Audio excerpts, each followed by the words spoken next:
कृष्ण जी, ये बताओ कि रामचंद्र जी को जब वनवास हो गया था और दशरथ जी की मृत्यु हो गई थी, इस सारी घटना का सारे अवध निवासियों को पता था। भरत जी को कब पता लगा और उनकी प्रतिक्रिया क्या रही? देखो, राम कथा एक ऐसी कथा है जिसमें केवल राम नायक नहीं है। राम कथा के भीतर अनेकों नायक हैं। आप राम का वर्णन आपने कई बार सुना होगा। राम का वर्णन करने की क्षमता अनेकों कथावाचकों में भी होती है, लेकिन भरत चरित्र को सुनाने वाला, भरत की कथा को कहने वाला कोई कोई कथावाचक होता है, और वह भी भरत चरित्र को जब सुना देता है तो उसमें संपूर्णता का अनुभव नहीं करता।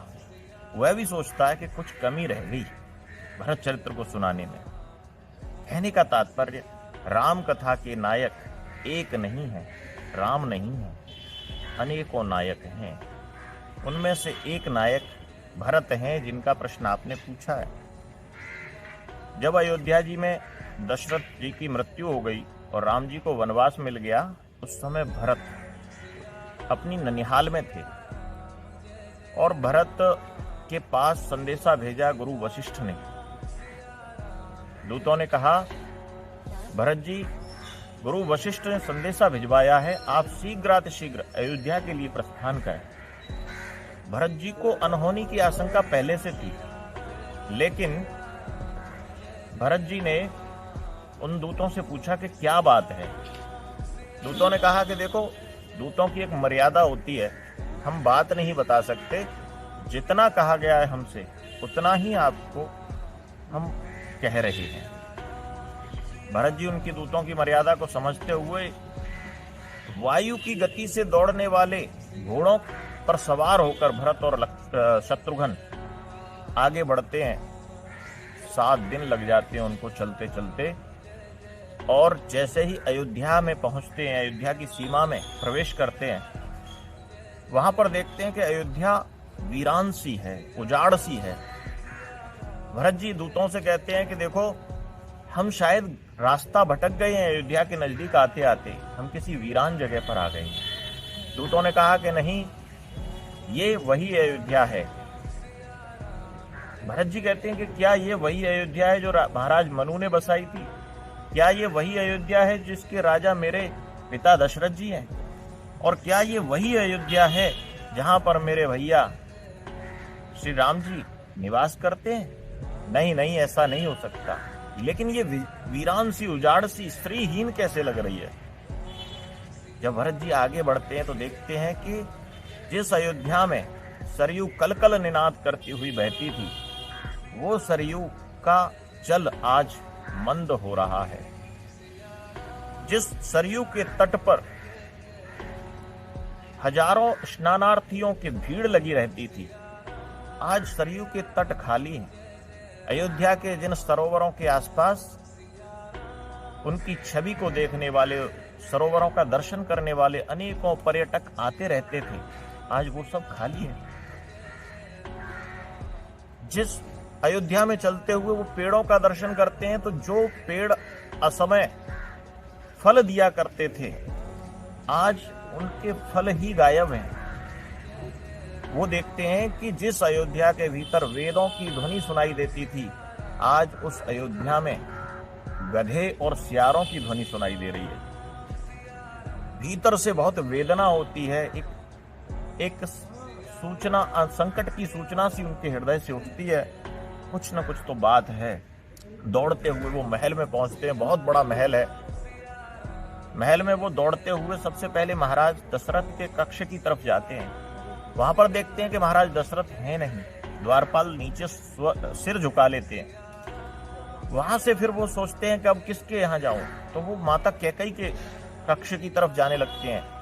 कैकेयी के कक्ष की तरफ इसलिए नहीं जाते कि वो उनकी माँ हैं, बल्कि उनको पता है कि मेरे भैया राम वो उनके कक्ष में होंगे, क्योंकि सबसे ज्यादा स्नेह राम भैया अगर किसी से करते हैं तो माता कैकेयी से करते हैं।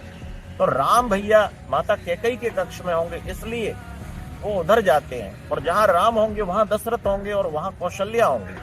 इसलिए वो कैकई के कक्ष की तरफ आगे बढ़ते हैं। कैकई दूर से देख लेती हैं कि भरत आ रहे हैं, तुरंत सोने के सिंहासन पर बैठी हुई हैं, वहां से उठकर भरत की आरती उतारती हैं। भरत प्रणाम करते हैं। कैकई पूछती हैं कि भरत, मेरे मायके में सब ठीक तो है ना, कुशल तो है ना? भरत कहते हैं कि तुम्हारे मायके में तो माता सब कुशल हैं, लेकिन मुझे जल्दी से बताओ कि मेरी अयोध्या में सब कुशल तो है ना? तो माता कैकई कहती हैं कि देखो, यहां पर तुम्हारे पिताजी का देहांत हो गया है। भरत शोक में बेवल हो जाते हैं। भरत कहते हैं कि मेरे पिताजी का देहांत हो गया, अब मेरे सर पर हाथ फेरने वाला कौन होगा? अब मेरी पीठ को झाड़ने वाला कौन होगा? मेरे पिताजी जो कभी मुझे बड़ा दुलार करते थे, उन्होंने मुझसे कहा था, मेरी इच्छा थी कि राघव भैया की सेवा में जिस प्रकार से लक्ष्मण लगा रहता है, मैं भी राघव भैया की सेवा करूं। मेरे पिताजी ने कहा था कि इस बार तुम ननिहाल से वापस आओगे तब मैं राम से तुम्हारी बात कहूंगा, इसे भी राघव अपनी सेवा में लगा लो। अब मेरे राघव भैया से कहना तो मेरा संकोच रहता है। मुझे पिताजी पर भरोसा था, लेकिन अब मेरे पिताजी, अब कौन कहेगा कि मैं राघव भैया की सेवा में लग पाऊं? पिताजी की याद करके वो विलाप करने लगे हैं। तभी उन्होंने पूछा माता से कि माता, जब पिताजी का ने शरीर छोड़ा तब क्या मुझे याद किया था? कैकई ने कहा कि नहीं, तुम्हें याद नहीं किया, राम को याद किया, सीता को याद किया, लक्ष्मण को याद किया। भरत जी कहते हैं कि राम, सीता और लक्ष्मण तो, भैया राम तो यहीं पर थे, तो फिर उनको याद क्यों किया?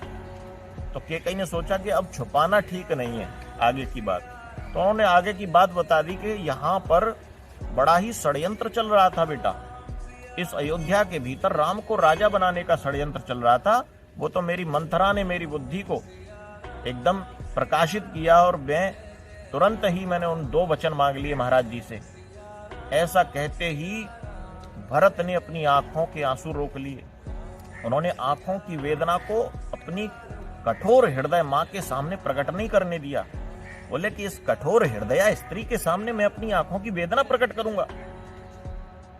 वो अपनी माता को कठोर कठोर शब्द कहने लगे। तभी कैकई ने कहा कि बेटा देखो, बहुत सारे काम मैंने बना दिए, जैसे कि तुम्हारे लिए राज सिंहासन सुनिश्चित कर दिया, लेकिन कुछ काम बिगाड़ दिए विधाता ने। सामान्य तौर पर व्यक्ति की या जीव की यही सोच होती है कि जो काम बन जाए वो उसके लिए तो ये कहता है कि मैंने बना दिया, लेकिन जो काम बिगड़ जाए उसके लिए कहते हैं कि विधाता ने बिगाड़ दिया। तो भरत एकदम कठोर हृदय से कठोर हो जाते हैं। पापिनी कैकई, तू हत्यारनी है, तूने राम की सौगंध की रस्सी मेरे पिता के गले में घोंटकर उनकी हत्या की है। तू पापिनी है, तुझे जिसकी कोख से राम ने जन्म लिया उस पर भी दया नहीं आई, तुझे राम भैया पर भी दया नहीं आई, जिसने जो सबसे अधिक प्यार तीनों माताओं में तुझसे करते थे, उस राम भैया पर दया नहीं आई। जिस माता कौशल्या ने राम को जन्म दिया, तू अपने पुत्र को राजा बनाने के लिए तूने इतने यत्न किए, उस माँ के बारे में सोच जिस माँ ने उस राम को जन्म दिया और जिस माँ का बेटा 14 वर्ष के लिए वनवास गया। तुझे मेरे पिताश्री पर दया नहीं आई। बहुत बुरे बुरे कठोर शब्द माँ के लिए, और ऐसे शब्द किसी पुत्र ने कभी माँ के लिए इतिहास में प्रयोग किए हों जो भरत ने उस समय अपनी माँ की।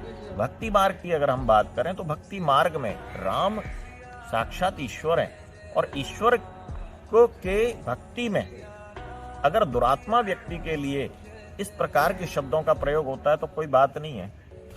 तो भरत को रोने के लिए गोद नहीं दिखाई दे रही।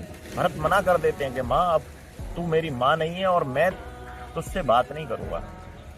भरत दौड़ते हैं माँ कौशल्या के कक्ष की तरफ। माँ कौशल्या 21 दिन से उन्होंने अन्न ग्रहण नहीं किया। 6 दिन तो हो गए थे राम जी को वनवास किए हुए, और 14 दिन हो गए थे दशरथ जी का देहांत हुए, इसलिए लगभग 20-21 दिन से उन्होंने कुछ खाया नहीं था। उनका शरीर अस्थि पंजर उनके चमकने लगे थे। माँ कौशल्या के मन में एक बात थी कि मेरा भरत जो है वो राम से सबसे ज्यादा स्नेह करता है। ऐसी बात दशरथ जी ने मृत्यु के समय कौशल्या से कही थी कि इसलिए भरत को संभालना, मेरी तो मृत्यु निश्चित है लेकिन भरत बच जाएगा तो उसको संभालना। कौशल्या अपनी पूरी शक्ति लगाकर उठती हैं, उनके भीतर उठने का भी सामर्थ्य नहीं है, और एक तरफ से भरत आ रहे हैं, दूसरी तरफ से कौशल्या। भरत गले लग जाते हैं माता कौशल्या के और उनकी आंखों में आंसू उतर आए। उन्हें लगा कि केवल भरत नहीं गले मिल रहा, उन्हें लगता है कि यहाँ पर राम और भरत दोनों ही गले मिल रहे हैं। तो ये अतिशय वात्सल्य उनका उमड़ रहा है माता कौशल्या का। तो ये भरत जब अयोध्या जी में आ जाते हैं तब भरत को इन बातों का पता वहां पर आकर चलता है। यहाँ पर अतिशय वात्सल्य, अतिशय वेदना और अतिशय कठोरता, इन सब चीजों का हमें दर्शन होता है कैकेयी में, कौशल्या में और भरत जी में। तो ये है आज का एक छोटा सा भरत चरित्र। तो एक बार जोर से बोलेंगे, सियावर रामचंद्र की जय।